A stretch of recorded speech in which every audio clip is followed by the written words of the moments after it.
This is John Scrutter with BehindThePanels.com, and we're here with writer Bill Willingham. How are you doing today? I'm doing great. This is the camera?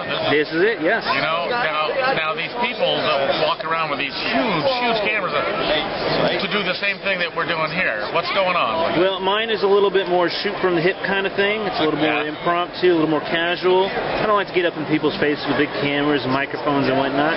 Okay. And it just works out a lot easier for me, too. Can you tell us a little bit about what you do, what you've been working on, and, of course, your Fables success? What I do is I write funny books, mostly funny books for a living. Some novels, a movie script that will never get made and never get read, and basically that. So ultimately, I contribute to society in no meaningful way whatsoever. Instead, I tell lies to people for a living, and people actually pay me money to be lied to. It's not a bad lifestyle. It is not a bad lifestyle. Unfortunately, now it is the only skill set I have. So I'm not sure. It's either this or politics to be able to tell lies for a living. So if Fables ever goes under, I guess I have to start running for office. In any case, what was the rest of that question? What books do I do? Yes. Fables, which is now in its 119th issue of monthly publication. Is this difficult for it to come out on a regular basis, having a rotating crew of artists coming and going? Well, the rotating crew of artists helps because to produce a page of art is difficult in itself, and to produce it day after day after day is just about the toughest thing one can do without actually, taking that hill in battle or digging the Panama Canal on your own with a single shovel. It is just tough, mind-numbing work. So having different artists on different story arcs gives some artists a break to kind of just reset the spiritual clock, so to speak.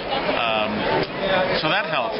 But yeah, coming out with a monthly anything is difficult. And as you see these things come out monthly, and the readers are very kind to say how nice the books are, you don't see oftentimes the chaos behind the scenes to get things done just under the wire, to get pages corrected or colored or get printer corrections and all that has to happen in order for the books to come out. Now, this whole Kickstarter thing has been going on for about 4 years. What are your views on Kickstarter in general? Two things. I think it's great. I think it's a great way for people to say, look, this is what I want to do, and if you want to contribute, fine, and if you don't want to contribute, that's great too. It's sort of like sane taxes.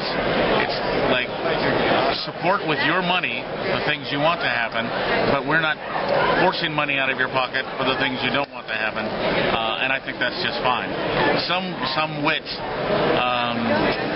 said Kickstarter is electronic begging, that every Kickstarter campaign should be give me your money and I'll do stuff with it, or not. Whoever it was said it better than I did because it was actually said funny. And I'm sure there's some of that. I'm sure there's people that will scam the system and get money. It's just like the people who put up web pages for cancer victims that don't actually exist to scam money for someone's treatment or something like that. For every good thing, there's of course people that take advantage of it, and that's going to happen with Kickstarter as well. So it's only 4 years into its existence, so you do believe that it will become a perversion? Well, I think anything good does, but don't throw the baby out with the bathwater. I think so far from what I understand, I've never done a Kickstarter campaign myself. So far from what I understand is that they do have filters to try and get rid of that kind of stuff, and they're going to get better at it because, in a true Darwinian society, they think of something to do, then someone will think of something to stop them, and then the other guys will think of something to stop that, and all that. So they'll get better at that. But I like it because there are things that have come down the pike that I've enjoyed and wanted to participate in and say, yes, that should happen, and I've been able to throw into the kitty to make it. And I've got a perfect record so far. So far, everything I've, even thrown in a buck or two to Kickstarter has happened, or is in the process of.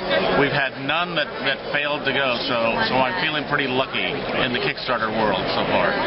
Bill Willingham, thank you for your time. Thank you. And we wish you continued success with Fables and everything else you do. You bet.